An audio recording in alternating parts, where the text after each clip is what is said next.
Good evening folks, 21st Century Caveman here. Hope everybody's safe, hope everybody's well. So this is just a really quick, impromptu, unscripted video. It's nearly 11 o'clock at night. I'm tired but not ready to go to bed yet. So we're just going to have a little play on the computer and just looking at some watches, just doing a bit of window shopping really. For those of you who watch my channel, you know I'm a watch enthusiast. And it's something which it gives me a great deal of pleasure looking at various watches, buying the occasional one, etc. So I'm going to imagine this evening that I've got £10,000. So £10,000 to buy on a luxury watch, or indeed luxury watches. What am I going to spend it on? So the first thing I'm going to do then is go straight to Rolex. Now Rolex is a luxury brand, as most of you will know. In fact, it's probably the most popular and best well known. However, you know, it doesn't mean to say that the watches are of the highest quality, because they're not. There are plenty of other watch brands out there, you know, of a similar price, which are much better quality. But anyway, I think it's fair to say that Rolex hold their value better than any other brand. So let's assume I've got £10,000 to spend. Where am I going to start? So as I say, we're going to start at Rolex because they hold their value very well. And it's all right people saying, well, you know, you should buy what you want to. You shouldn't be guided or persuaded by the resale value. Well, I think personally that's nonsense, because if you spend 10 grand on a watch or thereabouts, and as soon as you walk out the showroom door it's only worth £6,000, I mean, personally speaking, that would not give me a tremendous amount of pleasure, and it certainly wouldn't give me the feel-good factor. So anyway, I'm going to have a look at Rolex because they retain the best amount of their value. So £10,000, we ain't going to get a lot, but we're looking second hand. So let's just find out what we've got here then. Now there are certain models which I like in particular. £10,000, like I say, we're going to get a tremendous amount, but Explorer 2, now I love these watches. They come with a black dial or a white dial, otherwise known as a polar. You have the largest watch, the largest one, Explorer 2. Sorry, I'm getting really tired now. It's a 42mm. I'm a big guy. I've got a 7 3/4 inch wrist. That's the one I go for, and I prefer the black ones. So let's get some filters on here then. Papers, yeah, I wouldn't buy anything without box and papers, even though if you buy them from a well-known retailer like Watchfinder, you know you'll be okay. You know you're buying authentic. Well, at least you'd hope you are anyway. And also I would go for the 216570 rather than the 16570, because the former, this one here, look, is bigger, 42mm. So let's just have a look then what we got. So let's go for the highest price, on the basis that hopefully it will give us the best quality Explorer 2.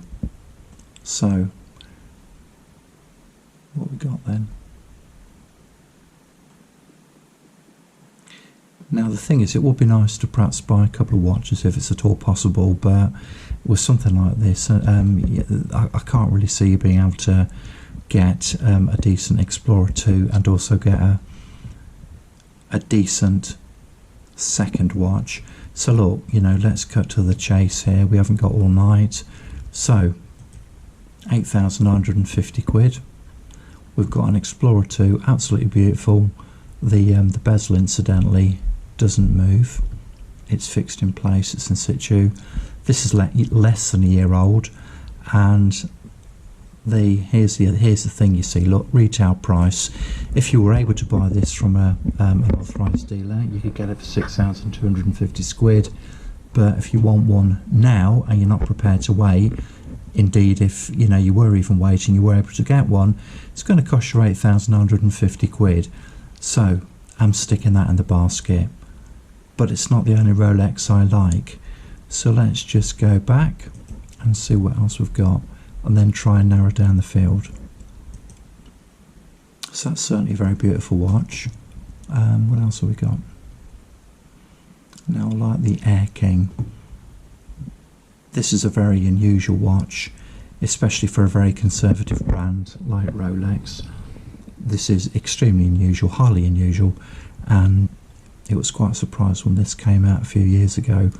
So basically I'm looking for this model here, look, 116900. That's what I'm after. Once again, box and papers is important. Now they've actually only got one here. The reason I like this is because it's a 40mm. All of the other previous Air Kings were quite a bit smaller than that, and you know, they just wouldn't do a big guy like me justice. So here we go, look, we've got one 2017. If you want it now, then that's what it's going to cost me. If I bought it retail, it's going to cost me under £5,000. That's a beautiful watch. The box and papers, 3 years old. That would certainly be on my purchase list for a watch up to £10,000. So let's stick the Air King in the basket. So let's go back. So what else have we got then? Datejust, they're quite nice. They do a Datejust 41 and a Datejust 2, which are a bigger, more sort of hefty watches. So we've done the Explorer 2, we've done the Air King. What else have we got? Milgauss, I like those. They're really beautiful watches. So what have we got here then? Yeah, now I like these Sunburst Blue with the green sapphire crystal. They look absolutely amazing. You can get them in blue, you can get them in black. These are extremely anti-magnetic. These are really truly beautiful watches. Let's go for the highest price lot, high to low. Now this is quite tricky because both the blue version and the black version, they're really, really beautiful watches and they're very unusual. And if we look at the watch, if we take a closer look, can you see, look, the second hand, it's got that sort of lightning bolt. It's very unusual, and when you turn the watch to one side, it's got that beautiful green crystal effect. Look, absolutely beautiful watch. Now if I had to have one or the other, oh, I don't know, it'd be a really difficult choice. I think I'd go for this blue one here, so let's add that to basket. So we've got ourselves some Milgauss.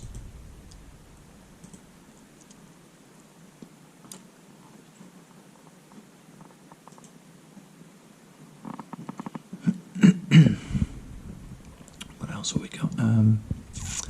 I do like the Sea Dwellers, but I can't see that we could get. I like the 50th anniversary Sea Dweller, but I don't think there's anywhere we're going to get one of these for £10,000. So that's a 126600. So I just can't see it being possible to get one for £10,000. If we could, I'd probably buy it, to be honest with you. I don't like the bimetal ones, I hate them. I just like the stainless steel, or indeed the white gold.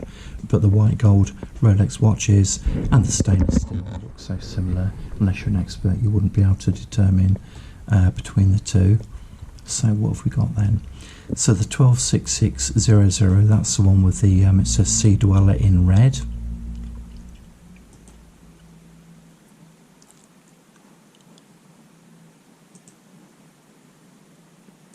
These really are truly beautiful watches.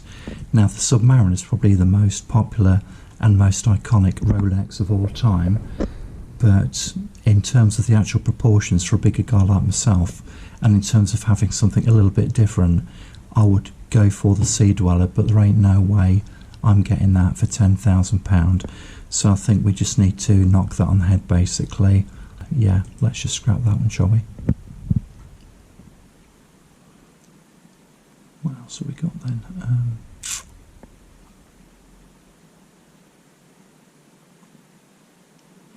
Okay, I think we're going back to the Datejust then.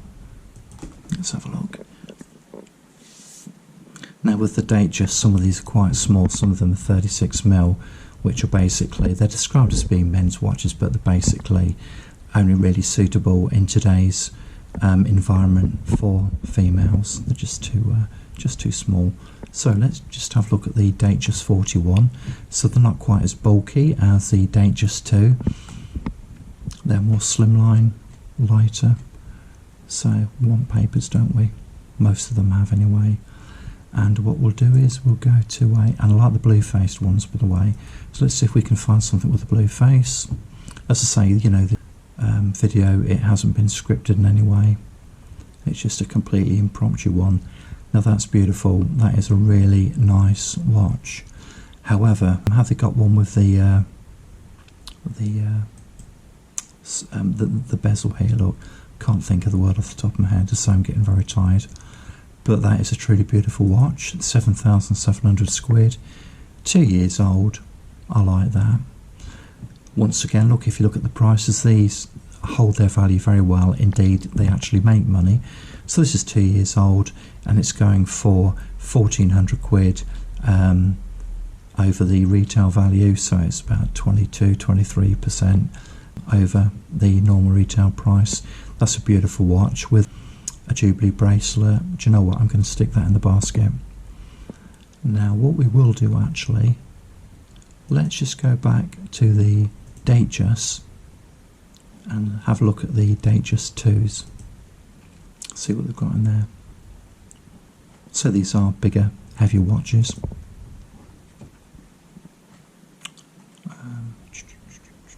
Okay, so price, high to low. Right, what have we got now? These two-tone ones, look, I absolutely hate them, and also I don't like the ones with the Roman numerals. I think they look very gaudy, very difficult to read. I do like this one here, look, the 116334. That's quite a nice watch. Once again, that's a bit unusual, and it's got the fluted bezel. That was the word I was looking for. That's a nice watch. I do like it, but I am actually drawn to watches with black faces. But to be honest with you, that is actually a very nice watch.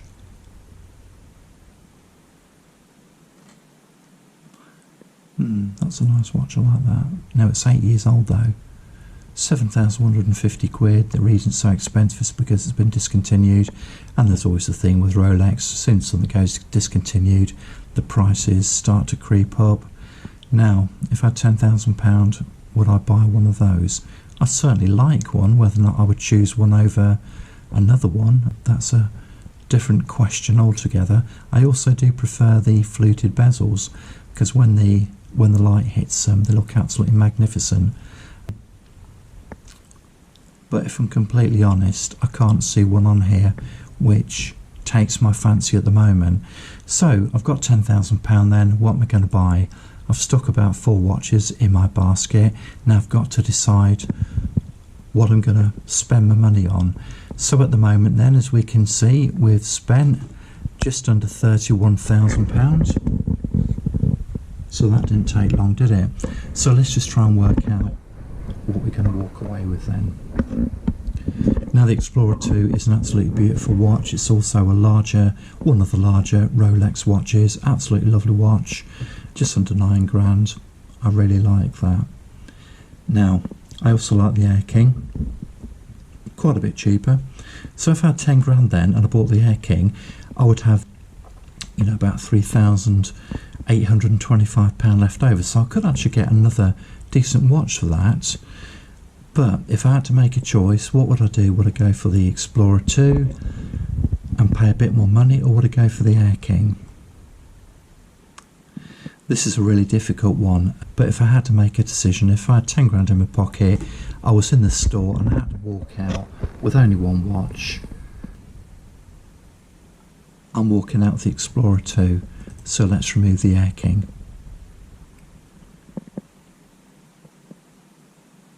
Okay, so we've narrowed down the field.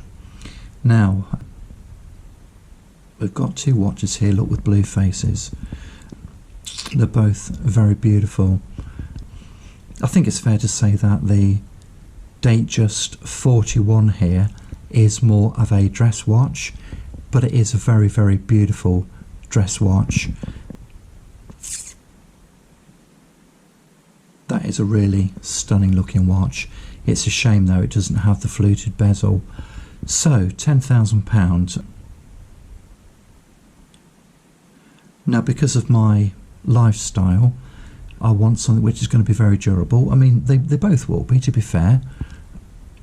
Now, so I'm in the store, which one I'm going to walk out with? This is such an unusual watch, and I've seen them in the flesh, and the photographs, generally speaking, they just don't do these watches any justice at all. This is a highly unusual watch, and that would be very tempting. So if I have to walk out out of the store with one, which one am I going to go for? This is really difficult. Based on just the photographs, to be honest with you, I'd probably have this one here, the date just 41. However, I would prefer it with the fluted bezel. And also, because I've actually seen this in the flesh, I know that these photographs don't do it any justice whatsoever. This is an absolutely... It's a stunning looking watch, basically. So look, I mean, I've already made my decision, really. If it's got to be one or the other, with great reluctance, I'm going with the Milgauss. So we're left with two watches. I've only got 10 grand. I don't have nearly £17,000. Which one am I going to take? This is becoming really, really difficult. But based on my lifestyle, the fact that I'd want a rugged watch, I do prefer a black face. I prefer a bigger watch. So this is 42mm. This is 40mm. I'm going for the Explorer 2. So let's get a shot of the Milgauss. So basically, if I've got £10,000, then I'm walking out of that store with the Rolex Explorer 2. Absolutely stunning looking watch. But the thing is, of course, there's another element to this, isn't there? Because if I want this watch now, there's no way I'm going to go to a reputable dealer unless I pay through the nose. And this is a good example of how much more I would have to pay. So basically another 2,700 quid.